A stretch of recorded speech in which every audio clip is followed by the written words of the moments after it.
Welcome to the Brand Together podcast. Join host Brett Ryan to dive deep and go behind the scenes of successful brand partnerships. Featuring pros from every industry and vertical, from mega brands to startups and everything in between. The Brand Together podcast is essential listening for anyone interested in learning more about brand partnerships. Are you ready? Let's dive into part 2 of a 2-part episode.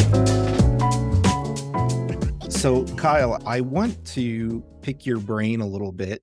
I want to put the shoe on the other foot and just ask you, as a brand partnership professional, have there been any partnerships that you haven't been involved in? Maybe you've seen another brand or another company, or perhaps just your professional peers that they've been involved in, or one that you've seen from afar that you really love or that you admire, you think it was particularly well done, etc. Does anything come to the top of your mind when you think about that? Yeah, it's a good question. I would say that there's actually two that come to mind for me. One of them is in the sports world, and one of them's not. Maybe I'll talk about the one that's not first. I think Fortnite has actually done a really fantastic job of leveraging brand partnerships. And you can see if you're a gamer or not a gamer, they tap into relevancy on a level that I haven't really seen across partnerships. And I think one of the most interesting parts of what they do, especially with being as big as they are, Epic Games, massive company, obviously Fortnite in its relevancy and the amount of just like daily streamers and game players on the platform is pretty massive. So when you think about that, the massive nature of a big company, and I deal with this a lot, and so I admire it, there's a ton of red tape that you have to go through and a lot of just hoops to jump through to even get a partnership done sometimes, because there's a lot of risk.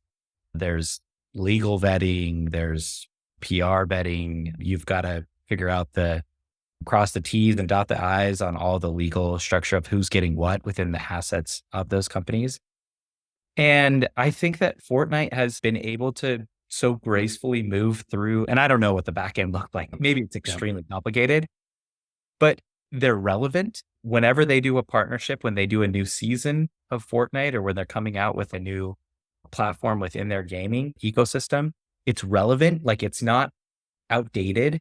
It's something that's either in culture currently. It could be like a movie premiere that's coming out. They've done a lot of stuff with Disney and Star Wars and led with some of the characters that are now in some of those TV shows.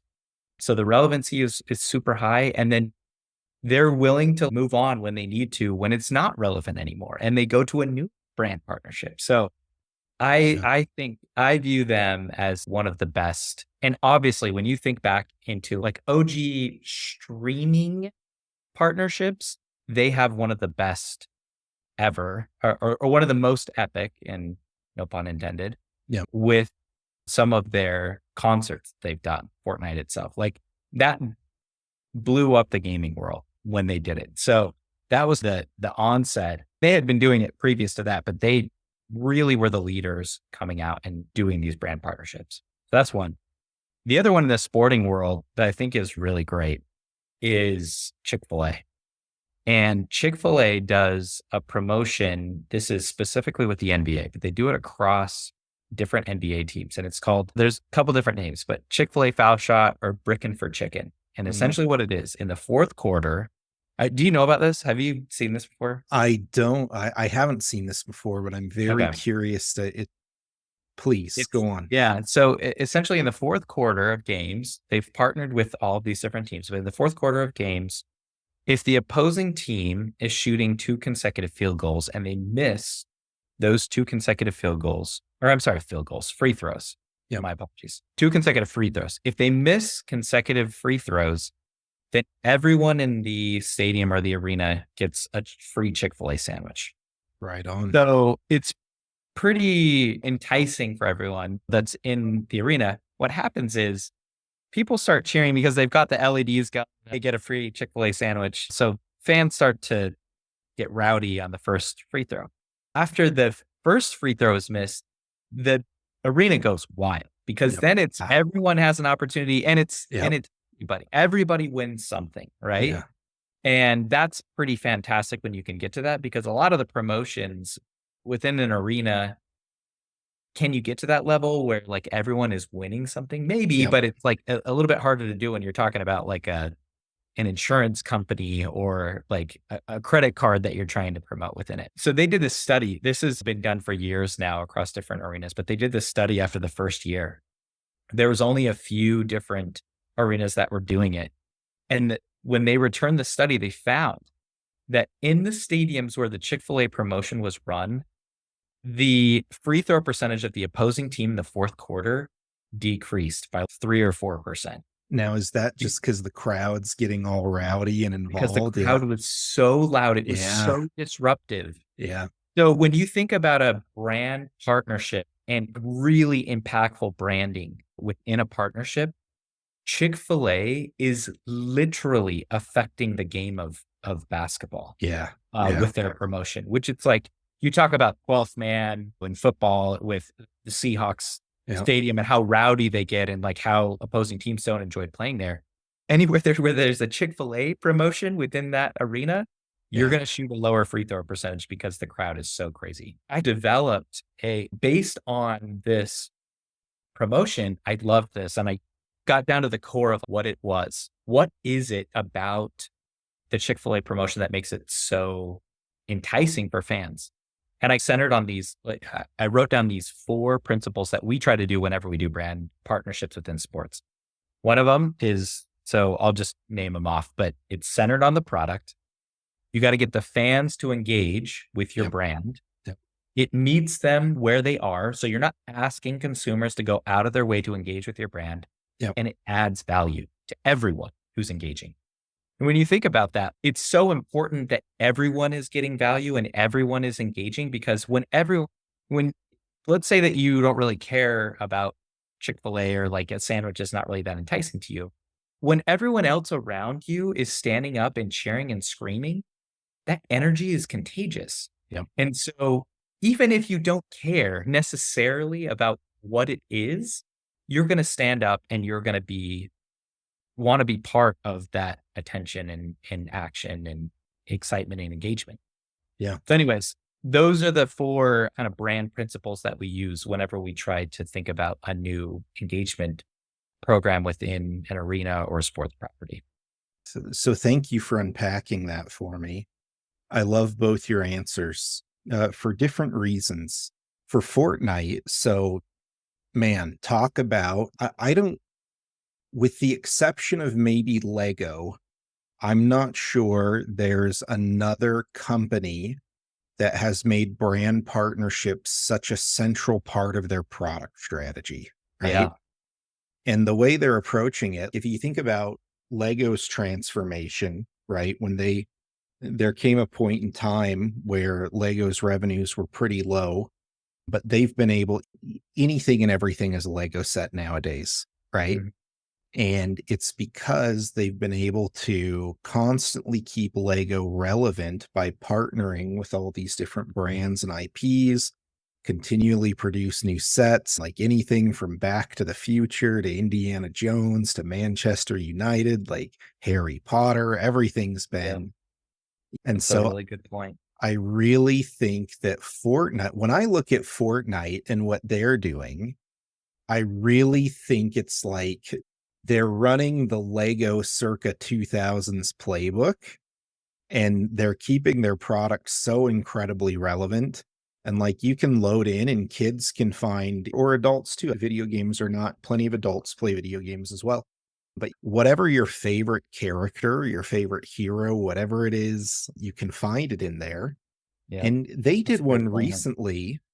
They did one recently, Lego Fortnite, actually. And I'm talking about Lego. But I have such an admiration for what Epic's doing.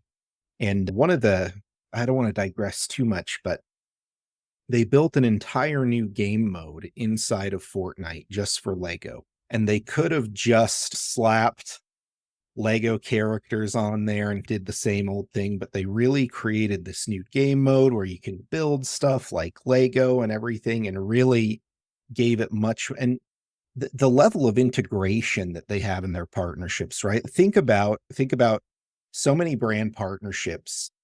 Like, look at your average co-branded sneaker, right?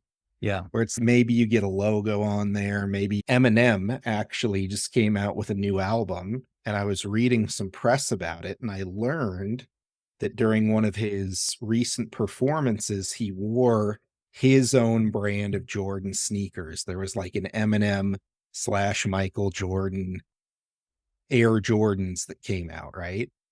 And you go and look at that, and there's only so much you can do with a shoe, right? You put your colors, you put your logo, whatever, maybe it looks a little bit different, right? But if you think about, and to Nike's credit, they do a great job of that, right? They'll involve those artist partners. It's actually a great collaboration, and the product has tons of input from the partnering brand. But if you think about the level of integration required with something like that versus something like Fortnite, where they're literally building the product around your IP in a super integrated way, I just admire them so much that, and they do it rapidly and consistently, right? Yeah. Whoever is sourcing, whoever is on the partnership team, they're lining them up. When the Marvel movies come out, they've got it locked, loaded, ready to go. And to your point, you hit the nail on the head. It's always relevant. And then they sunset it when it's day and the sun kind of sets. So I love that one. I appreciate you bringing it up. Go ahead. It's interesting, really quickly, I was just going to say, if you take a step back on the Lego partnership, the Fortnite Lego partnership, you take it a step back of what Fortnite was trying to accomplish. I think obviously there's some adjacencies, and they probably saw the user base from Minecraft and it thought, how do we tap into this user base? And Fortnite kind of has their building capabilities already, but Minecraft was different. And it was, they saw the opportunity there and they said, okay, we can either try and be a little bit of a Me Too into that market space, or try to do it better than Minecraft would, which probably would have been a really hard endeavor, and to switch the user base. Or they partner with an evergreen, like high visibility equity company like Lego, who has the same consumer base. Yeah. And then they do it that way to tap into, we know you love to build and you also love Legos. Why don't we just bring those two things together? We'll create a new product for you that's going to be different than what you have on the Minecraft platform, not a Me Too. And I'm not saying there's everything is adjacent, but I think that the strategy was probably born from that, to say that we can get there faster and be more credible by partnering with Lego, as opposed to just trying to build something that can be a direct competitor ourselves. Yeah, I totally agree. If you think about it, what is Minecraft if not virtual Legos, right? Yeah. And they're just taking that idea. I totally agree. And I don't want to get too much into the product design of Fortnite, but absolutely, you see them not only do that with IPs, but if there's a competing battle royale video game product that comes out, they will just graft like the best ideas from that title into their game. They've done it a lot of times over and over. They did it with Apex Legends. They've done it with a couple other titles. And so I think whatever product teams they have running there, their design and engineering teams, man, they are just, so brand partnership aside, I totally agree. And I think you're right. I think that you hit the nail on the head, where it's all about the audience that they could be competitive for, right?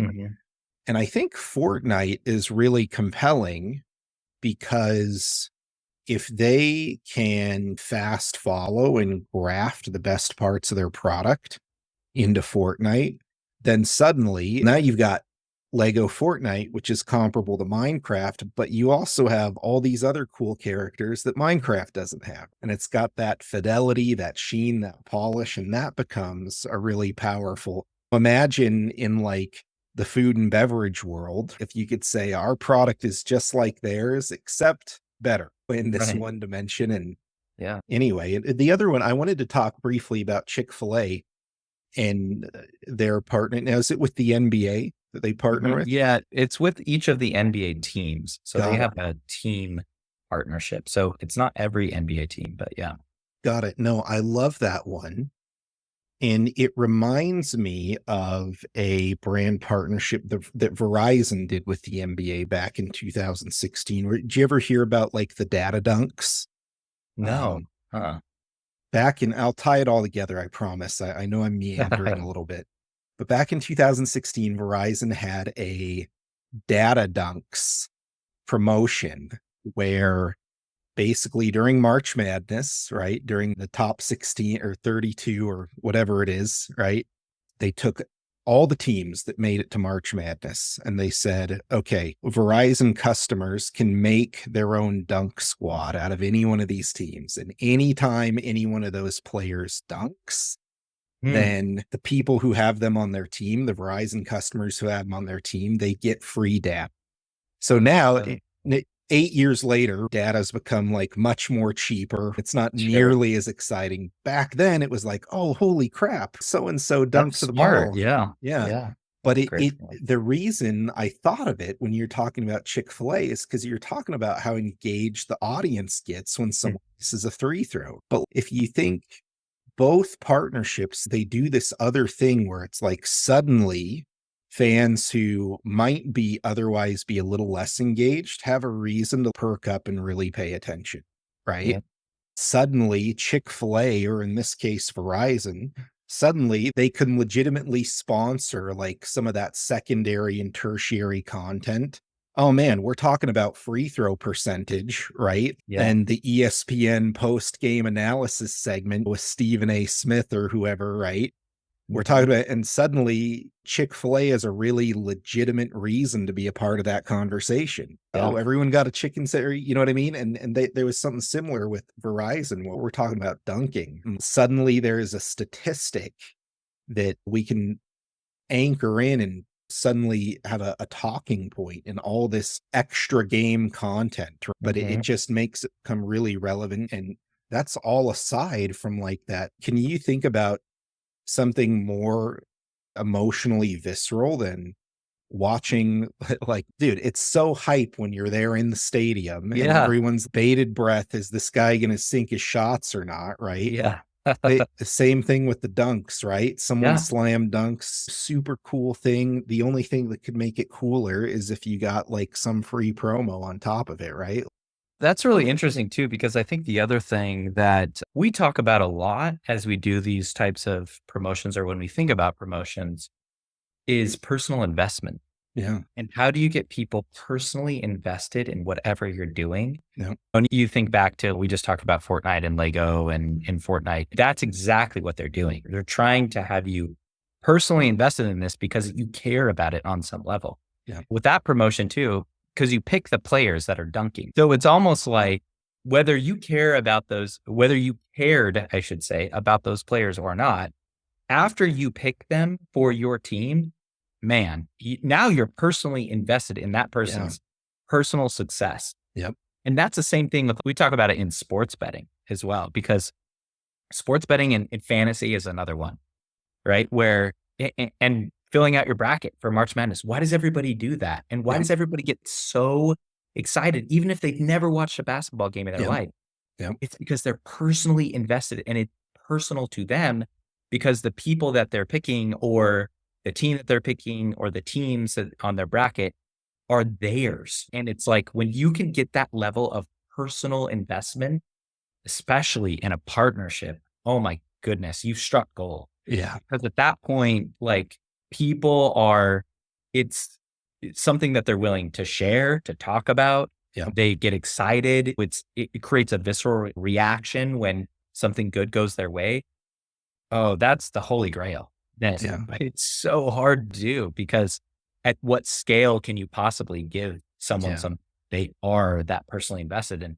A lot of times that comes at, it's either money, right? That they are giving up or they have to give up their time. And how do you do something that's compelling enough that they'd either give up their money or their time? Yep. Yep. No, I love that. I think you're totally right. And obviously, that looks different for every company, right? Like we could digress and get into the weeds on how Chick-fil-A structures something like that versus how Verizon structures something like that. But I think you're keying into the key concept there. I appreciate you sharing those partnerships. There's a lot of meat on those bones. I want to follow up with, I think a lot of our listeners think about a lot is, what point should a brand legitimately seek out a brand partnership, right? If you think about, just earlier in our conversation, just 2 or 3 topics ago, you were talking about, hey, there's all this red tape, there's all this effort, lots of I's to dot, T's to cross, a lot of coordination, a lot of back and forth, right? It's like the work is greater than the sum of its parts when you're doing brand partnerships. If I'm at a smaller brand, at what point does it become worth all that red tape and all the extra effort versus just taking those resources and doing traditional brand building motions and activities? It's a really great question. And what I would say is that when we think about brand partnerships, it's about building a new capability or product or more effectively targeting a cohort. It's essentially anything that naturally we don't have the core competency to do on our own Sure. or to be as effective as we could without said partnership. And I think we've talked about it and talked around it a little bit as we've talked about Fortnite and Chick-fil-A. Like Chick-fil-A could give away sandwiches anywhere, Yeah. essentially, right? But you have a captive audience and a cohort that they're probably trying to reach, and an association. That's the other thing. Association with something that is so beloved by their fans. Like Yeah. you think about, probably the NFL is maybe the best one to talk about, but the and I think we talked about this a little bit with when we were talking about like fan affinity, right? Yep. There's nothing as great as like that fan affinity that you get with your team. And partnering with a brand or a sports team that allows you to unlock that affinity Yeah. and association is something really strong. So you keyed into something there that I think is just bang on, like this idea of core competencies, right? You're right. Chick-fil-A could give away sandwiches everywhere, but what are they getting when they partner with the NBA? The NBA could just give out its own chicken sandwiches, right? It could go Yeah. down to Costco. I'm sure they got kitchen space. They could pay catering staff, prepare 5,000, however many sandwiches, right? They could do all that. And the end result would be, oh, we're getting some random sandwich, right? At the Yeah. same time, Chick-fil-A has enough money that they could probably like invest in their own Bush League basketball associate. It Yeah. doesn't have to be the NBA. They could sponsor some Right. teams, but it would not have the brand impact or the Yeah. cultural impact. So it's like, the turn of phrase I like is like 1+1 = 3, Mm. where it's like Chick-fil-A, we have these deep pockets and generous operating budgets, but rather than retread all this expertise and work that the NBA has just been killing for the past century, why? Just Yeah. partner with it. Don't build your own, right? So one of my favorite brand partnerships ever was Halo and 7-Eleven. They made Mm. like the video game Halo. They made these Halo themed 7-Eleven cups. And it's okay. Microsoft could probably make Slurpee cups if they wanted to, right? Yeah. 7-Eleven could start a game studio if they wanted to, right? Sure. Makes zero sense when you could simply partner with someone, right? Yeah. But I think you hit the nail on the head, that core competency idea. And there's value exchange in it, right? Where it doesn't necessarily, I mean, I'm sure Chick-fil-A pays for the promotion that they do with the team because the team, the affinity with fans is like that audience is so important, but there's a value exchange that you can argue for both sides. And that doesn't have to be monetary all Yeah. the time. It's, hey, when we've talked about this a little bit before, but this is what we did with our Doritos packaging. So Yeah. we want to partner with Call of Duty. Guess what? We're going to slap Call of Duty on 100 million bags. Yeah. across the US, you think that's going to be just as valuable or probably more valuable Yeah. than like a TV commercial or a radio ad or anything else? Like any store that you walk in across the US, you're going to see Call of Duty on it. Yeah. Every store in America.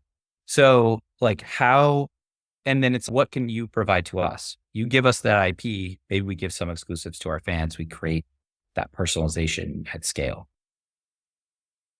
Okay, so I think those are useful heuristics for brands that are thinking about partnering. And so there's another angle that I want to scratch on a little bit here. A lot of our listener audience, they are either immature brands or brands that have not totally solved the awareness problem. If you're doing brand partnership work at a small brand, there's a good chance that you are relatively novice at brand partnership work just broadly. It's not until companies reach a certain level of brand gravitas, if you will, that they really start maturing. And FRITO LAY, for example, has some of the best brand partnership talent in the world because they're such a well-established house of brands, right? Yeah. So with that context, I wanted to ask you is what advice would you give to a newer or novice brand partnership professional, either someone who's just starting out at a household name brand, or maybe someone who is in a position where they have to do brand partnership work at an immature brand? What advice would you give to these folks as they're just starting out? Is there anything that you explicitly wish that you would have known as you first started your career in brand partnership work? Yeah. I will tell you that or maybe I should start from one of the most common mistakes that I see as brands try to partner with us. And I take a lot of emails and sometimes calls where they're telling there's a brand or a partner who wants to come in and partner with FRITO LAY in some capacity. And what that is, the biggest mistake is that they start talking about what they want to get out of the partnership, which is never what I want to hear. Because just at the surface level, if you can step in the shoes of whoever you're trying to partner with, don't talk about your own brand. Don't talk about what you're trying to get out of this partnership until the very end when you say, here's what this will do for us. But what I want to hear is tell me, instead of thinking about what you want out of the partnership, think about what the other partner needs to get out of the exchange. Help them see the value of partnering with you, not what their brand brings to you. You have to really sell your brand, right? Yeah. You have to do it in a way that's saying, here's what I'm going to bring to the table based on what your needs are. There's two parts of that. The first thing that you have to do is you have to listen to what the other partner is potentially looking for or what's important to them. And obviously there needs to be some exchange before you can get to a point where that other partner would be willing to listen to you or hear what you could potentially bring to the table. I get sold all the time on like LED screens or, hey, we've got this new venue that's going to pop up and FRITO LAY can be a part of that. And I'm like, why would I care? What made you think that I would even care about this partnership at all? Because they haven't listened to even what I'm trying to accomplish. And a lot of times a lot of those initiatives are awareness driving, right? Like LED or big screen, or it's going to be X many impressions. And I'm like, do you know a person that doesn't know Doritos? And I don't mean that in an arrogant way. I'm like, Yeah. like literally, if you know someone that has never heard of Doritos before, that's like over 15 years old, Yeah. I would be shocked. So we don't have an awareness issue. I think really understanding and coming at it from the standpoint of saying, what I'm bringing, what is that going to do for your brand before telling them what it's going to do for me is like one of the most common mistakes that I'll see all the time. And obviously when people are trying to sell something, they're going to talk about how great their brand is and yada, yada, yada. But at the end of the day, that stuff is in one ear and out the other until I know how it's going to impact me. Yeah. And I would say like from a value exchange, let's say CPG to CPG, we've had several partners. I won't name any names here. Candy or confectionery company came to us and they started talking about all these things that they would love to leverage from FRITO LAY. And I'm like, what are you providing to us? I need to know that first before we're talking about anything. Yeah. And so I think it's just, you get so excited about the potential of partnering with another brand that you start to think about all the different ways that it could impact your own brand. And Yeah. you stop and you don't stop to take a think first about, let me step in their shoes and see if this would even make sense for them. Yeah. What could we potentially or possibly offer them that they would want to do a partnership with us? Yeah. I think your answer is really insightful. Right. I had a friend who was a brand manager at Microsoft for a number of years. And he always said that one of the best heuristics to determine whether or not you should engage in brand partnership work is if other brands can approach you having done some of that mental homework about what it might look like. You said how it might benefit you.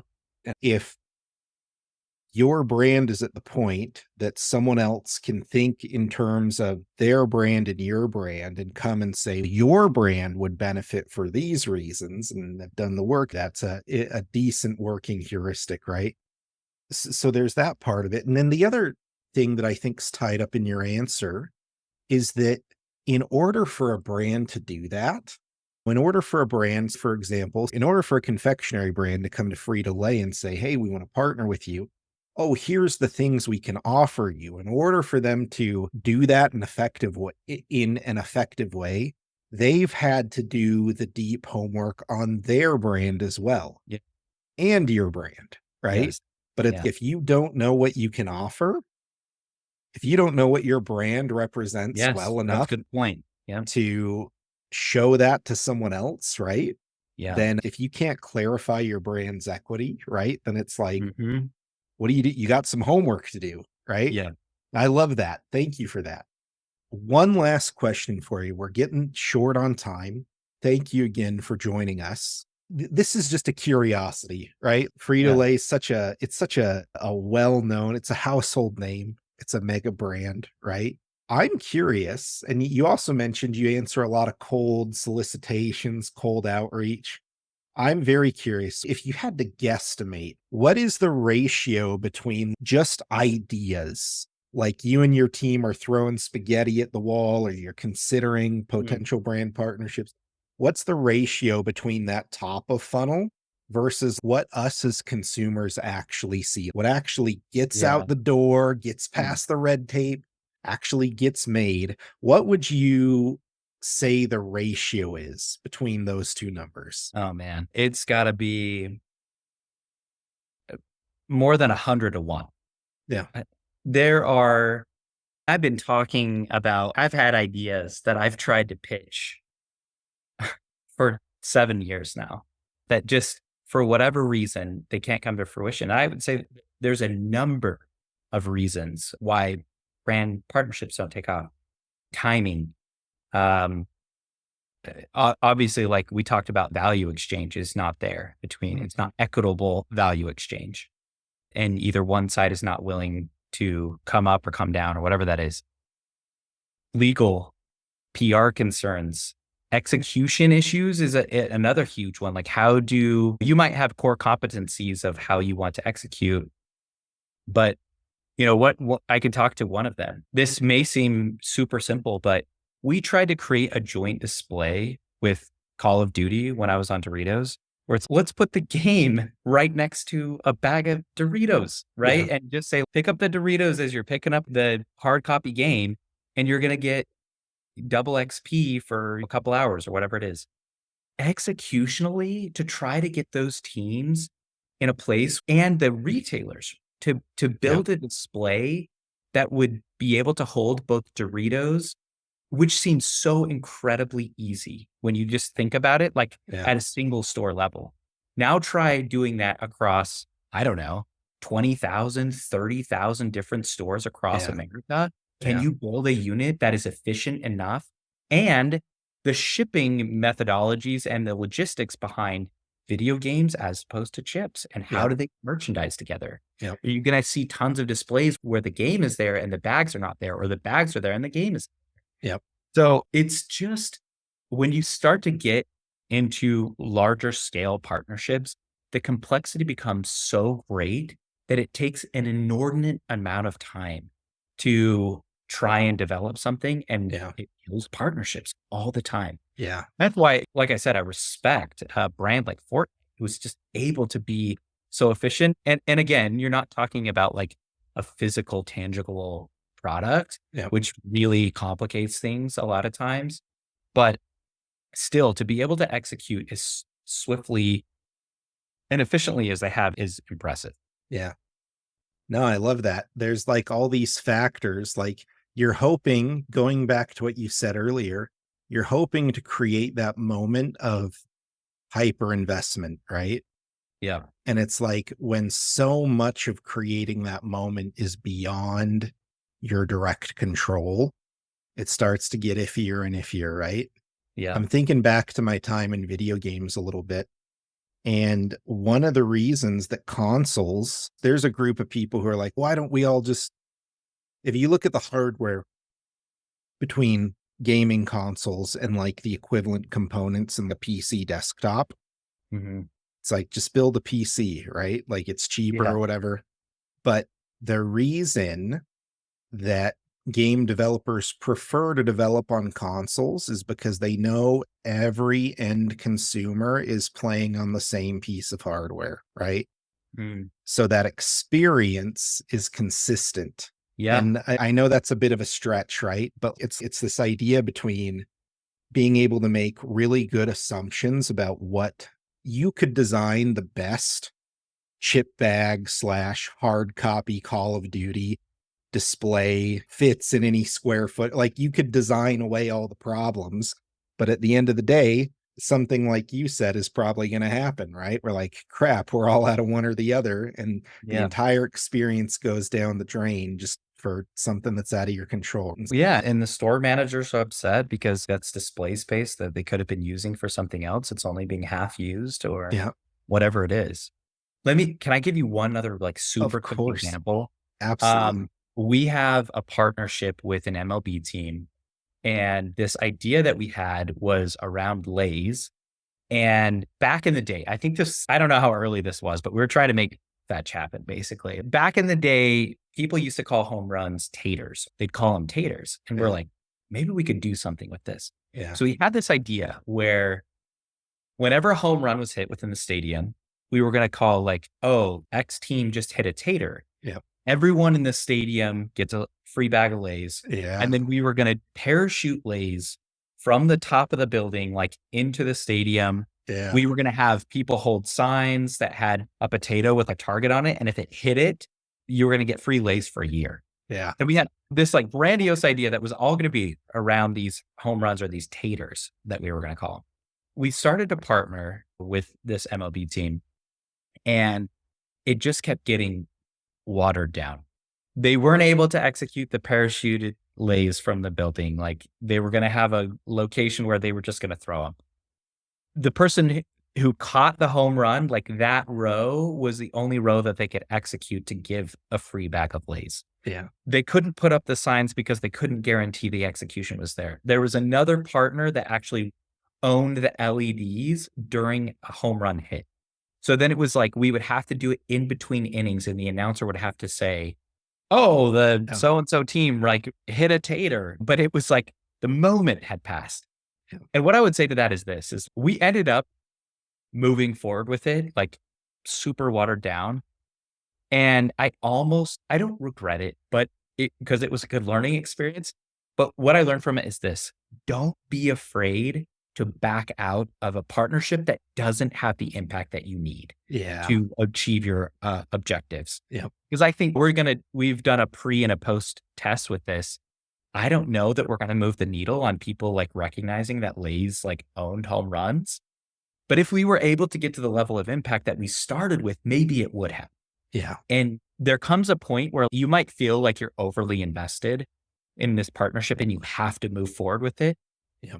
But if it doesn't have the impact that you're looking for, you have to be okay to pull the plug. Yeah. So anyways. No, I love it. I love that. I love that. I think you've saved a lot of brand partnership managers a lot of heartache, right? Because it's like that sunk cost fallacy, right? Yeah.